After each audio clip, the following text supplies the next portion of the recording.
Certo, pessoal? Bem, estou muito feliz em anunciar que finalmente acabou. Finalmente está morto e acabado por causa da Blake Lively, a atriz. Ela pessoalmente veio e acabou com o feminismo moderno pra mim. E ela fez isso simplesmente sendo uma feminista moderna, também conhecida como sendo, de modo geral, insuportável no mundo de hoje. Vamos falar sobre isso. Além disso, temos o Rabino Shmuley. Sim, meu amigo ou inimigo. Ele voltou às notícias porque aparentemente entrou com um processo. Não estou brincando. Não estou brincando, pessoal. Um relatório do FBI contra mim. Vou para a prisão por muito, muito tempo. E em outra notícia engraçada, aconteceu a convenção do DNC. Vamos falar sobre isso. É isso que temos vindo aí no Candace.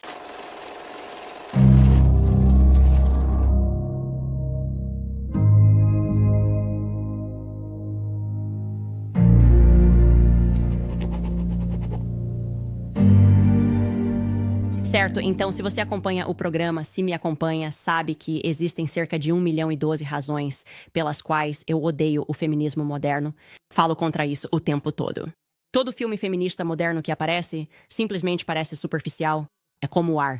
Quero dizer, minha tese geral é que o feminismo moderno, com o perdão da palavra, é um exército de mimados que nunca passaram por nada na vida. E então eles meio que criam essa fantasia de que fazem parte de alguma luta cósmica. Sou uma feminista moderna e estou lutando contra isso ou aquilo.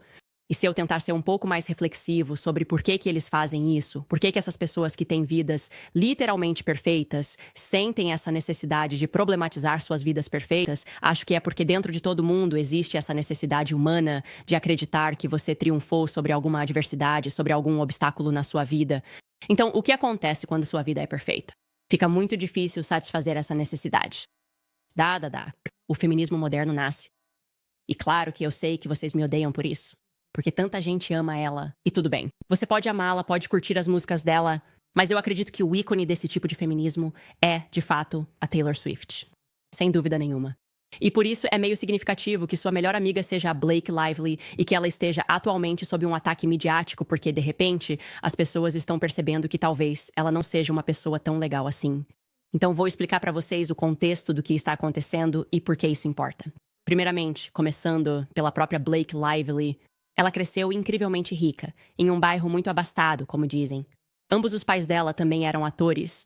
Um deles também trabalhava como diretor e o outro acumulava a função de empresário de talentos. Ela basicamente diz que cresceu no set de filmagem, então sempre teve esse tipo de vida fabulosa de Los Angeles. Ela tem uma irmã famosa, cujos filmes eu, na verdade, gosto mais. Lembra de Teen Witch? Sabe, aquele filme de muito tempo atrás? Foi a irmã dela, Robin Lively, que estrelou aquele filme. Então, a vida dela é ótima.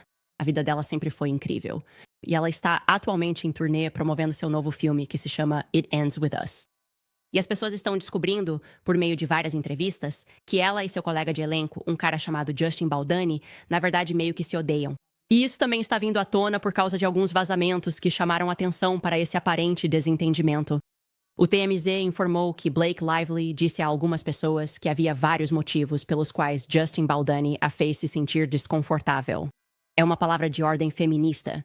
Desconfortável no set de It Ends With Us. O que você acha que o Justin disse algo maldoso pra ela? Bem, fontes com conhecimento direto contaram ao TMZ que havia uma cena que eles precisavam gravar, certo? E nessa cena, Justin tinha que levantar Blake no ar. E aparentemente, Justin tem um histórico de problemas nas costas. Então, antes de levantar a Blake, ele foi ao set, encontrou-se com seu treinador no set. Como é? E perguntou, quanto a Blake pesa? Porque ele tem problema nas costas. Então ele só estava tentando entender, se ele a levantasse, será que iria machucar as costas de novo? Agora, ele não foi até ela perguntar isso. Ele só perguntou ao treinador, que seria a pessoa apropriada para fazer essa pergunta, assim ele poderia saber como treinar e proteger as costas de qualquer lesão. Bem, depois a Blake descobriu sobre o comentário do Justin e sentiu que ele a envergonhou por causa do peso. Desculpa, essa tensão estava simplesmente no ar. Como você ousa tentar proteger suas próprias costas? Você simplesmente vai lá, me levanta e vê o que acontece. E se você tiver que fazer uma cirurgia e tomar remédios depois disso pra dor, paciência. Quero deixar uma coisa clara aqui. A Blake brigar com seus colegas de elenco é algo muito comum ao longo dos anos. Para as pessoas que cresceram assistindo Gossip Girl, foi ali que ela teve seu grande destaque, por assim dizer. Você deve se lembrar que ela e sua colega de elenco, Leighton Meester, apesar de serem melhores amigas na tela, na verdade fora dela não eram amigas nem um pouco. E isso aconteceu porque, supostamente, Blake Lively tinha uma personalidade difícil, o que foi reforçado quando o ator Armie Hammer foi notoriamente demitido da equipe de Gossip Girl após interpretar o interesse amoroso da personagem de Blake Lively. Porque ele se referiu a ela, enquanto eles aparentemente estavam filmando essa cena de jantar. Supostamente, ele se referiu a ela na frente de todo o elenco. Simplesmente disse que ela era uma grande vadia. E então, eles o demitiram. Eles simplesmente disseram, você não pode falar assim com ela, provavelmente é justo. Tipo, você realmente não pode falar com alguém desse jeito. De qualquer forma, não é justo. Mas será que ele estava tentando dizer alguma coisa? Talvez. Depois foi noticiado que no filme dela, Um Pequeno Favor, onde ela contracenou com Anna Kendrick, elas também não eram amigas, e que basicamente os diretores e produtores do filme tiveram que pedir para que fingissem ser amigas nos eventos de imprensa, porque estava ficando óbvio que as duas claramente não se gostam, e até hoje elas ainda não são amigas. Ok, então eu só queria te dar esse contexto geral de que ela é meio conhecida por não se dar bem com as pessoas. Agora, o motivo disso, se você é feminista, pode pensar, talvez ela só esteja se defendendo. Porque é isso que ela tem dito para as pessoas em entrevistas. Ela já falou abertamente sobre o fato de lutar por igualdade, todas as dificuldades que enfrenta por tentar se impor como mulher. Aqui está uma citação direta. Ela disse: como mulher, você tem medo de um rótulo que pode receber ao exigir um tratamento justo para si mesma, que você sabe que merece. E quando ela diz que está lutando por um tratamento justo, em outra entrevista, ela já revelou que está criando sua filha com as ideias certas. Ela tem uma filha pequena. E ela e Ryan Reynolds, que também é ator, decidiram em casa se referir ao Pernalonga como ela e dela, em vez de ele e dele. Estou sendo 100% legítimo aqui? Eles decidiram se referir aos insetos como ele e dela, porque quer dizer ela e dela. Porque, obviamente, você pode perceber como uma garotinha poderia pensar, sei lá, tipo, todos os insetos são meninos, e essa não é a ideia certa. Então eles decidiram atribuir o gênero feminino a todos os insetos usando ela e dela. E eu só fico pensando, tipo, isso é um bom feminismo? Eu não sei, porque na minha casa a gente meio que esmaga insetos. Então talvez ela só pense que precisa pisar em uma mulher para se dar bem, porque a família dela disse para se referir aos insetos como ela e dela. E é disso que eu estou falando quando digo que esse pano de fundo geral do feminismo moderno é simplesmente insuportável, assim. Se eu estivesse na casa de alguém e a pessoa dissesse, por favor, chame os insetos de ela e dela, eu diria, eu realmente não acho que vou fazer isso ou ficar aqui. E assim aconteceu, e agora você pode assistir a isso, porque muito disso é insinuação, ok? Você está juntando as coisas. As pessoas estão dizendo que ela não é legal, mas é claro que ninguém vai aparecer em Hollywood e dizer que ela é horrível. Mas você não vai conseguir vê-la em uma entrevista, porque o que aconteceu foi que uma jornalista norueguesa chamada Kirsty Flaa veio a público e disse, sabe, muita gente tem falado sobre isso nos bastidores, e eu quero dizer que a Blake Lively foi tão horrível comigo quando a entrevistei que me fez querer reconsiderar minha carreira por ter feito perguntas básicas a ela. Então aqui está só a primeira parte dessa entrevista. É a Blake Lively ao lado de sua colega de elenco em 2016. O nome da colega de elenco dela é Parker Posey, e elas estavam filmando esse drama de época dos anos 1930, e a Kirsty só queria fazer uma pergunta para a Blake Lively sobre, antes de tudo, a Blake Lively estava grávida enquanto filmava isso. Então ela começa com um elogio simpático sobre a barriguinha fofa dela. Ouça só. Primeiro de tudo, parabéns pela sua barriguinha. Parabéns pela sua barriguinha. E a minha barriguinha? Você tem duas bem bonitas. E essas aqui? Elas são meio que barriguinhas, não são? Não são? Não, não são barriguinhas. São os charmosos volumes femininos. Dá uma olhada. Obrigada. Obrigada. Você gostou do filme? Você é fã do Woody Allen? Eu adoro a maioria dos filmes dele. E esse era tão, visualmente incrível. Sim, é muito lindo. Então isso é só o começo. Vai ficar muito pior. Mas eu só quero que você saiba que ela já está meio tipo, por que você está me perguntando sobre a minha barriga? Tipo, como você ousa fazer isso? Como se essa mulher tivesse alguma intenção ruim com isso? Só tipo, ela parece fofa. Ela tem uma barriguinha. Mas sabe, isso foi em 2016. Eu diria que o feminismo moderno atingiu o auge em 2016. Tipo, as mulheres estavam simplesmente fazendo as coisas. Sabe, era como se Hillary Clinton estivesse concorrendo à presidência e perdendo, mas as pessoas estavam todas envolvidas com o movimento Me Too, com a forma como os homens falam com as mulheres, por que as mulheres têm que ser mulheres até. E aí você podia ver que uma mulher simplesmente chegar lá e falar algo sobre a gravidez dela já ofenderia instantaneamente. E então ela fez algo muito pior. A jornalista, ela perguntou pra ela sobre as fantasias. Ouça só. Vocês realmente gostavam de usar esse tipo de roupa, não é mesmo? Sim. Sim. E, sabe, trabalhando com digital, querem falar sobre as roupas. Mas eu me pergunto se perguntariam isso aos homens sobre as roupas. Eu perguntaria. Eu adoro as do Jesse. Tô falando das dele. O figurino dele era lindo. O figurino do Corey, sabe? Calças de cintura alta. Ele é ótimo. Eu queria que os homens fossem assim. Desculpa. Eu sei. Senhoras e senhores, esse é o seu cérebro sob o feminismo. Eu nem consigo explicar isso. Tipo, eu simplesmente não consigo. É uma pergunta muito boa de se fazer quando você está gravando um drama de época dos anos 1930, porque as pessoas se vestiam de forma fabulosa. Então, sempre que você faz algo que mergulha no passado, eu sempre fico fascinado com o design dos figurinos. Por exemplo, provavelmente o mais notório é Peaky Blinders. Eu simplesmente amei essa série e o Cillian Murphy e o jeito que os rapazes se vestiam e se portavam. Num segundo, eu teria perguntado ao Cillian Murphy sobre o design dos figurinos no set. Então eu pensei, claro, deve haver algum lugar por aí. Porque o Cillian Murphy é conhecido por fazer muitos desses dramas de época, com pessoas perguntando a ele sobre o que ele veste, e você acredita nesse cara? Sim, existe. Então esse é o seu cérebro sob o feminismo moderno. Você recebe a pergunta, fica imediatamente ofendido, porque, claro, nunca fariam essa pergunta a um homem. A mulher diz, sim, não, eu perguntaria isso pra um cara porque, tipo, faz sentido. Aqui está o seu cérebro. Quando você não sofre com isso e é só um cara que pensa logicamente e tenta, eu acho encontrar a resposta. Ouça ele sendo questionado sobre suas roupas em Oppenheimer. Há um momento no filme que eu realmente adoro, em que vemos Oppenheimer usando um uniforme do exército e alguém diz para ele algo como: "Isso não é você. Você é um cientista. Por que você está usando isso?" E eu acho que isso realmente destaca como a roupa pode nos ajudar a desbloquear e aproveitar quem somos. Então, para vocês, os figurinos deste filme ajudaram a desvendar esses personagens e a descobrir quem eles eram? Essa é uma ótima pergunta. Ele. Depois daquele momento no filme, e se você se lembra, ele meio que, na nossa história, coloca o chapéu e pega o cachimbo, e é ele meio que criando essa pessoa. É uma espécie de automitificação dele. E trabalhamos em estreita colaboração com nossa maravilhosa figurinista para desenhar as roupas. E, em particular, eu queria captar o tipo de silhueta dele. Porque ele era muito frágil, ele era muito, muito magro. E eu queria acertar exatamente essa silhueta. Aí está. Está aí, pessoal. Ele acabou de responder à pergunta porque, claro, as pessoas vão se interessar. É meio que algo conhecido que o Cillian Murphy arrasa nesses figurinos. E você é atraído quando está assistindo ao filme. Há um elemento nisso que é tão bonito quando você os vê entrando em outra década, e o modo como se vestem, e como um simples chapéu pode adicionar tanta profundidade a uma cena. E, de novo, é por isso que eu amava tanto Peaky Blinders. Eu gostava do jeito que eles ficavam em pé. Tipo, eu perguntava, por que você ficou em pé daquele jeito? Mas veja bem, isso é algo que homens não sofrem. E, ironicamente, ela não está se esforçando muito naquela entrevista para não ser uma mulher quando lhe fazem aquela pergunta tipo, você não pode me perguntar sobre gravidez. Você não pode me perguntar sobre roupas.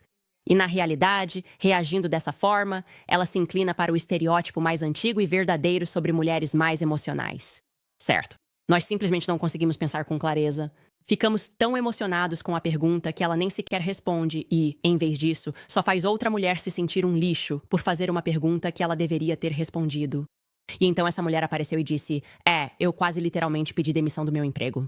Porque, aliás, essa não foi a única vez que ela a entrevistou. Ela a entrevistou também por um simples favor. Ela foi igualmente rude. E eu acho que, na mente feminista moderna dela, ela pensa que, ao ser rude, está tomando uma posição pelas mulheres, mas não está. Quer saber por quê?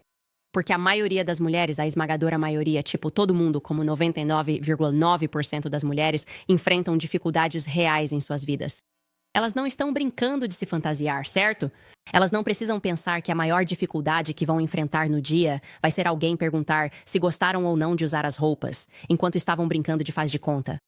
Que bênção maravilhosa é a sua vida se você acorda e pensa, esse é o desafio que eu enfrento. Alguém vai me perguntar se eu gostei ou não de brincar de faz de conta quando usei aquela roupa. Então ela problematiza tudo na vida dela. E ver essa reação negativa contra a Blake Lively, eu não tenho nada contra ela.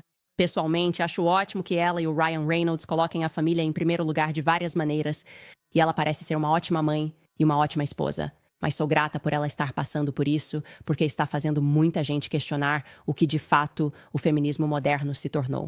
E é isso. É chorão, é mimado e precisa acabar. Então por isso eu digo obrigada a Blake Lively. Certo, pessoal, quero passar agora para um dos patrocinadores do programa, a Native Path. Encontrar um médico honesto que não siga os passos da grande indústria farmacêutica, que eu detesto, pode parecer impossível.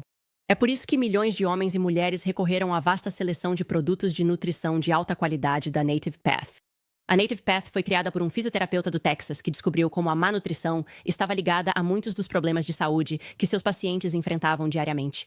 Os peptídeos de colágeno originais deles incluem uma proteína única que naturalmente diminui com a idade e que comprovadamente aumenta significativamente a força óssea e alivia dores nas articulações. Minimiza rugas e celulite, aumenta a espessura dos folículos capilares e até reverte danos nas unhas, com usuários relatando resultados em apenas 2 semanas. Como parceira do programa, a Native Path está oferecendo aos meus ouvintes até 45% de desconto em sua fórmula restauradora de articulações, ossos e ligamentos no Native Path Sale Candies. O desconto será aplicado automaticamente. A Native Path já possui milhares de avaliações 5 estrelas e mais de 4 milhões de potes vendidos. Cada pedido vem com uma garantia de devolução do dinheiro de 365 dias, então não há risco em experimentar. Os ouvintes podem acessar Native Path Sales Owens para obter até 45% de desconto enquanto durarem os estoques. Mais uma vez, essa é a promoção da Native Path Candice. Tudo bem, pessoal, vamos contar algumas histórias. Vamos começar com a história Rabino Shmuley. Não sei o que dizer sobre esse cara. Ele é... Olha, se você não estava acompanhando o programa antigo, meu antigo programa no Daily Wire, e está acompanhando o novo programa, vou te dar a data. Vou meio que juntar os 2 programas. Então, o Rabino Shmuley e sua filha bruxa começaram uma campanha de assédio contra mim que durou, sem brincadeira, 2 anos. Na verdade, isso ainda não acabou. Não deveria dizer que durou 2 anos... Começou por 2 anos depois que eles meio que queriam que eu dissesse algo sobre o Kanye West, que era meu amigo, e eu não acredito em expor publicamente meus amigos. E ele basicamente disse, você vai fazer isso ou então? E eles diziam, estamos vindo atrás de você, ou literalmente estamos vindo atrás de você. E vamos te assediar até você perder o emprego. Então vou mostrar pra vocês uma compilação de clipes deles ao longo dos anos, das coisas que disseram pra mim. Literalmente, o único motivo pra isso foi porque eu não quis expor o Kanye West 2 anos atrás. Então ouçam só. Candace Owens está completamente tomada por um ódio venenoso, quase patológico e profundamente arraigado contra o povo judeu. Isso, na verdade, ela se tornou algo muito sério. Na verdade, chega a ser quase assustador quando você vê uma mulher como Candace Owens difamando o povo judeu com acusações de sangue, como se estivesse perdendo o controle para o antissemitismo. O antissemitismo só aumenta a cada dia. Há algo realmente, verdadeiramente errado com Candace Owens. Vocês sabem que eu detesto mentirosos e antissemitas mais do que qualquer coisa no mundo inteiro. E aqui temos uma combinação dos dois. Candace Owens simplesmente não para de defender Kanye West. É como uma obsessão. Se ela não é capaz de condenar genuína e autenticamente o que Kanye disse, isso diz muito sobre ela. Se você vier contra nós, nós revidamos com tudo o que temos. Eu ouvi de centenas de vocês que se sentem tão traídos, apunhalados pelas costas e decepcionados com Candace Owens e outros que defenderam, permitiram e encorajaram Kanye West a continuar espalhando mentiras, veneno e ódio medieval contra judeus. Candace Owens postou uma foto do meu rosto, meu nome e minha conta para mais de 4 milhões de seguidores dela ontem, muitos dos quais são obcecados por violência e desequilibrados. Você realmente foi pra cima da Candace Owens hoje. Por quê? Isso é só uma fração do que ela realmente merece. Ela é uma mentirosa. Ela é uma antissemita. Ela odeia judeus. Ela tem alguma coisa. É incrível! Não é estranho? Enquanto os judeus estão sendo atacados ao redor do mundo, ela acha realmente necessário gastar seu tempo, usar sua plataforma para defender e proteger Kanye West enquanto ela fala. A Hitler lá.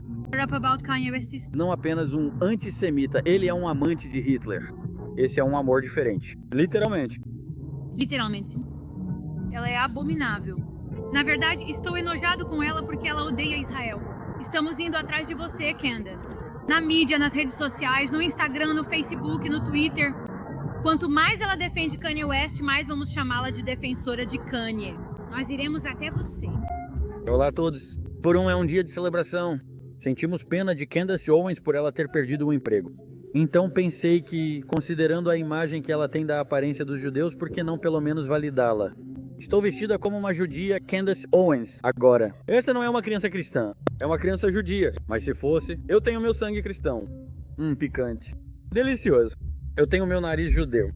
Eu tenho imundície. Judeus são todos imundos. E mais do que qualquer outra coisa. O que detém dinheiro?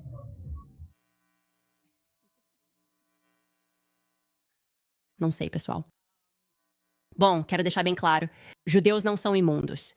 O Rabino Shmuley é de fato imundo. E se isso vai inspirar um relatório do FBI, porque eu digo que ele está bem e vou manter essa opinião até o dia da minha morte, acho que preciso receber a visita do FBI. Não sei se eles vão. Toc, toc. Quem está aí? Com licença. Você não deixou o Rabino Shmuley te atacar por 2 anos sem ser contestado?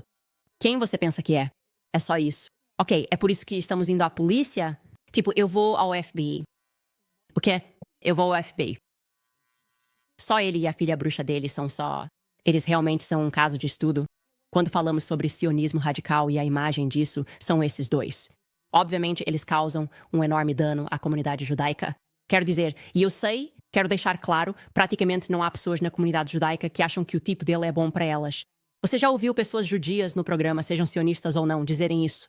Eles obviamente reconhecem que ele é desequilibrado, e ele é desequilibrado ao mesmo tempo em que insiste que eu sou desequilibrado. Mas sim, eles relataram que ele foi ao FBI para registrar uma queixa contra mim porque eu estou dizendo que ele e a filha dele estão tentando me matar.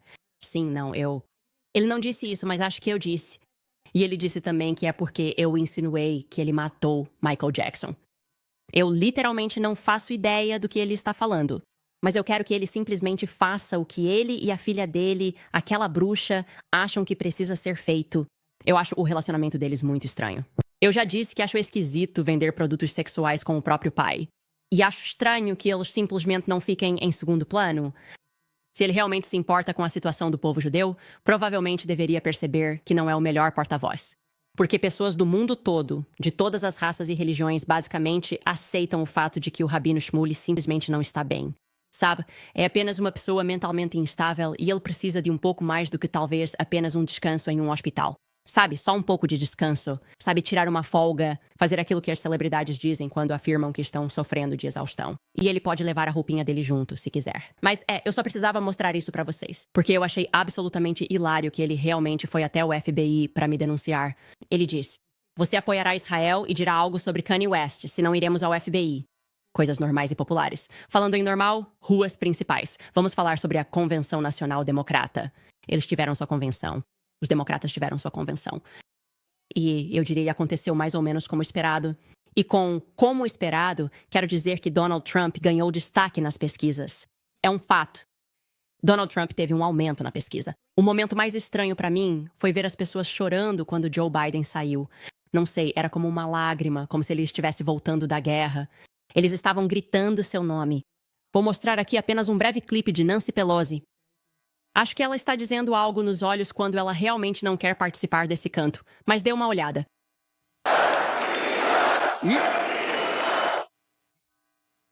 Nós amávamos Joe, ok? E ela diz, eu não o amo tanto assim. Não sei. Literalmente, há pessoas chorando. Quando ele saiu, foi como se alguém tivesse voltado dos mortos. Totalmente estranho. Bem, na verdade não é estranho. Ele meio que voltou dos mortos. Agora entendi. Na verdade, mudei minha posição sobre isso. Agora entendo por que algumas pessoas estavam chorando. Porque realmente parece um pouco como se ele tivesse voltado dos mortos. Mas é realmente interessante ver isso e se perguntar sobre o que exatamente as pessoas estão chorando. E também quero mostrar este trecho sobre as questões que eles decidiram abordar. Antes de chegarmos a isso, quero agradecer a Purialk. Vou dar para vocês uma dica de celular sem fio que pode cortar sua conta de telefone pela metade todo mês. E vocês sabem que isso é simplesmente trocar para a PureTalk. A PureTalk é uma operadora de celular que eu uso e ela só cobra pelos dados que você realmente quer. E por apenas $25 por mês, você pode ter ligações e mensagens ilimitadas, além de 5 GB de dados e um hotspot móvel. A Verizon, AT&T e T-Mobile querem que você acredite que precisa de dados ilimitados para que possam cobrar a mais de você. Mas o fato é que a maioria de vocês compra muito mais dados do que jamais vai precisar. Sabe o que pode fazer com 5 GB? Navegar na internet por 135 horas, ouvir 1000 músicas ou assistir a 10 horas de vídeos da Candace Owens. Essa é a proposta. Então pare de pagar caro demais pelo seu plano e tenha cobertura 5G com a PureTalk. Trocar é muito fácil. Não há contrato nem taxa de ativação e você ainda pode manter seu número de telefone. Então acesse puretalk.com Owens novamente. Isso mesmo, puretalk.com Owens. E você ainda economiza 50% a mais no seu primeiro mês com a PureTalk. Ok, voltando ao DNC. Porque eu tenho certeza de que muitos de vocês realmente não assistiram, mas aqui estão as questões, e elas são tão teatrais, falando, é claro, sobre o projeto 2025. E eu acho, aliás, que esse foi realmente um momento, achei que foi poderoso. Ouça só.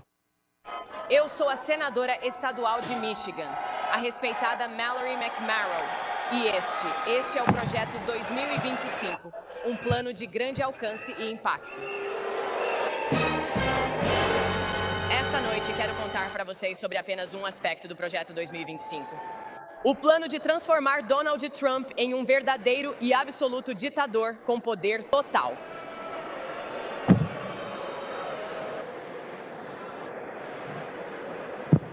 Ok, bem aqui na página 535 diz, abre aspas, reeditar a ordem executiva do cronograma F de Trump para permitir a demissão de funcionários que não estejam desempenhando bem. Agora, isso não parece tão assustador, certo?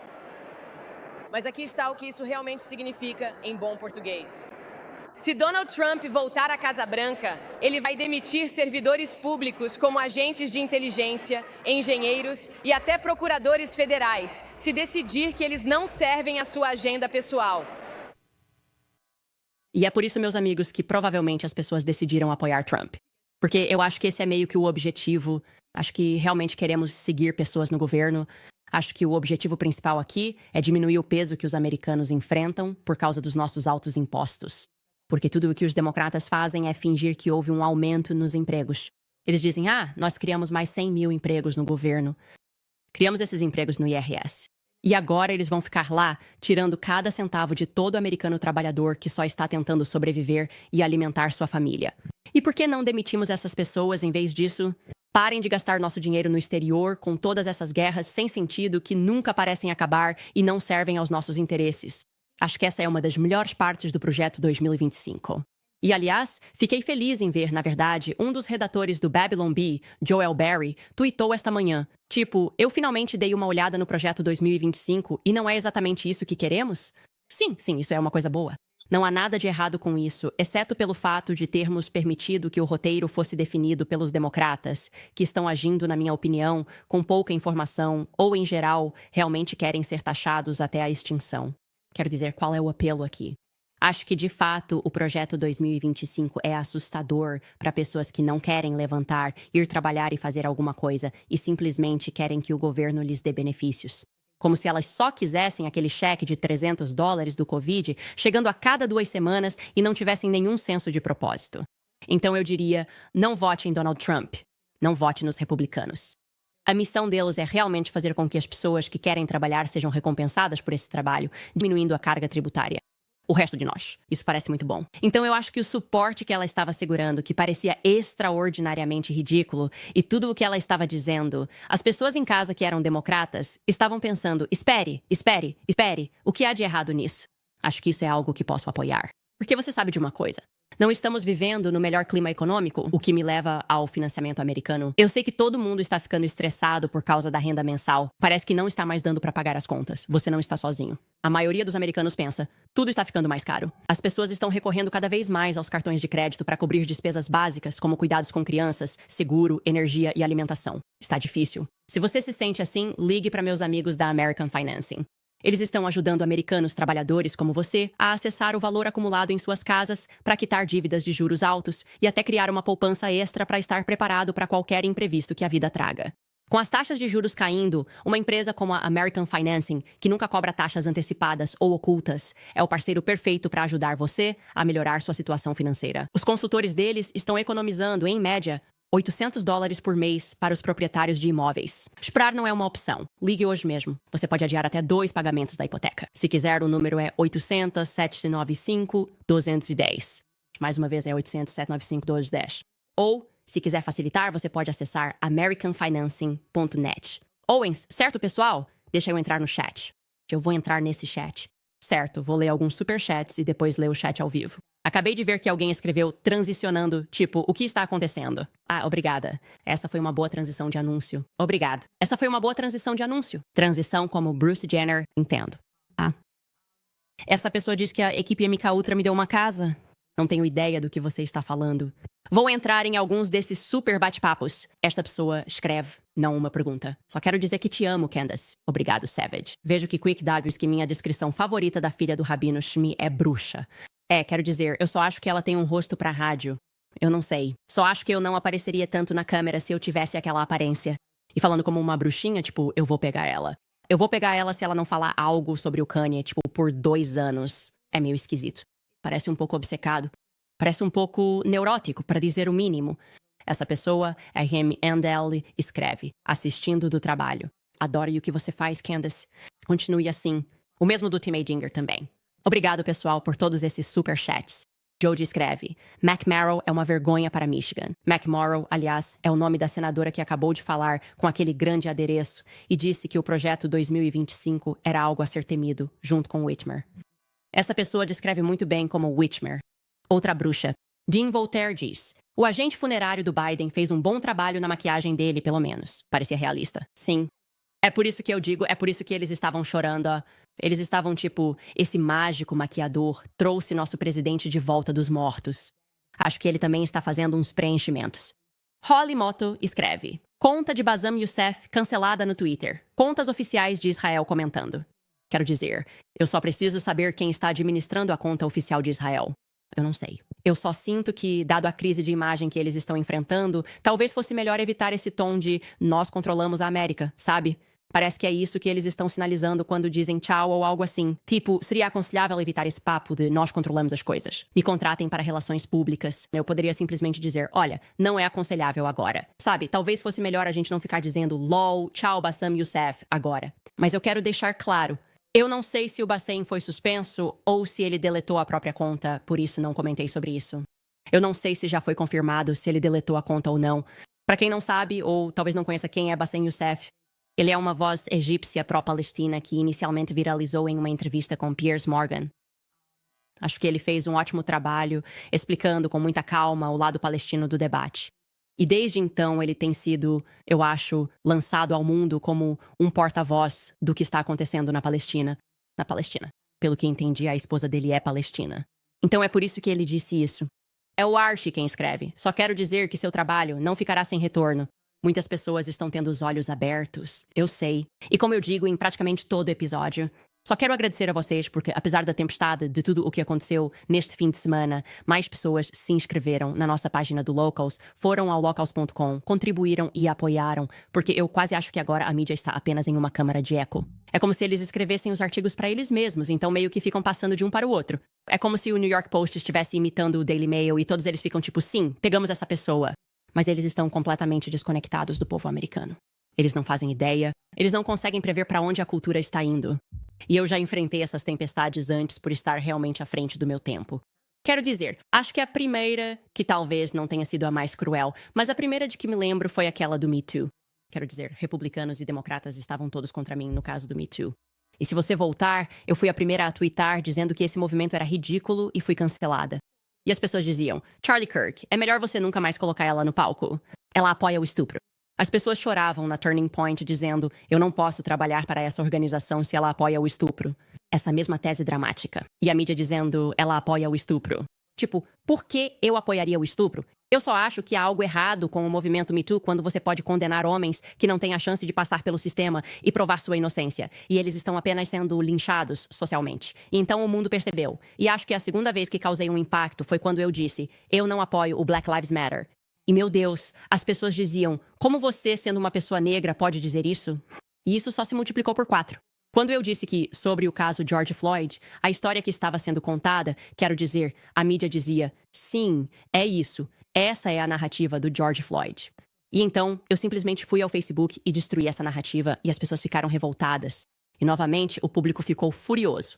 Quero dizer, a mídia estava irritada, mas o público nunca esteve tanto do meu lado. E as doações começaram a chegar e eles eram como a única voz a se posicionar contra isso. Então, a mídia se tornou apenas uma multidão que fala para si mesma, sabem? E eu acho que a maioria das pessoas é racional. Elas não acreditam nessas narrativas. A cultura do cancelamento é uma cultura que chegou ao seu fim natural. Sabe, você não pode simplesmente chamar as pessoas de racistas porque não quer ouvir porque uma pessoa negra pode não apoiar o Black Lives Matter. Você não pode chamar uma mulher de misógina que se odeia só porque não quer ouvir as razões muito sensatas pelas quais uma mulher pode achar que o movimento Me Too, na verdade, acabará causando mais mal do que bem, como eu senti. E você não tem o direito de chamar alguém de antissemita porque essa pessoa está apontando o fato de que Israel está abrigando pedófilos, sabe? E isso não é apropriado. E parece que não podemos dizer nada, nem mesmo sobre o tema da pedofilia em relação a Israel, sem que toda a grande mídia caia em cima de nós. E nós, acho que, especialmente como americanos, mas em todo o mundo, só precisamos lembrar que a mídia não é Deus, não está certa. E a mídia não tem o direito de definir o tom do que ouvimos. Eles não são maiores do que nós. Eles não existem sem nós. Então eles podem fazer sensacionalismo jornalístico até dormir todas as noites. Sabe, o Rabino Shmuley, a filha dele, o New York sei lá o quê. E todos os veículos da grande mídia podem dizer o que quiserem, porque eles já não refletem mais o que o povo sente. O que o povo sente é que estamos cansados de ser submetidos ao que é tão obviamente um poder global. Um poder que sempre faz com que a liberdade americana se torne, de alguma forma, menos livre toda vez que somos obrigados a nos submeter a ele. E eu me sinto extremamente grata e abençoada por vocês terem acompanhado essa jornada, pela forma como o programa mudou. E eu só quero que vocês saibam que eu acordo todos os dias e faço uma oração de gratidão por todos vocês ao redor do mundo, por continuarem comigo e por serem, acho que, tão imunes à bala da mídia como eu acho que todos nós somos neste momento. De qualquer forma, vocês ainda têm algumas coisas especiais vindo aí esta semana. Amanhã vamos discutir sobre o USS Liberty, porque finalmente consegui assistir a um pequeno documentário sobre o assunto e é muito pior do que qualquer coisa. Quero dizer, o patriota em mim estava gritando enquanto eu assistia, eu não tinha noção disso. E quero pedir desculpas antecipadamente aos sobreviventes do USS Liberty por estar tão atrasada em comentar sobre isso. E também temos mais algumas surpresas esta semana que vão aparecer e provavelmente vocês vão ouvir falar delas amanhã, de qualquer forma. Acesse locust.com se quiser apoiar o programa, além de receber a lista de livros. E sou sempre grata a vocês. Nos vemos amanhã.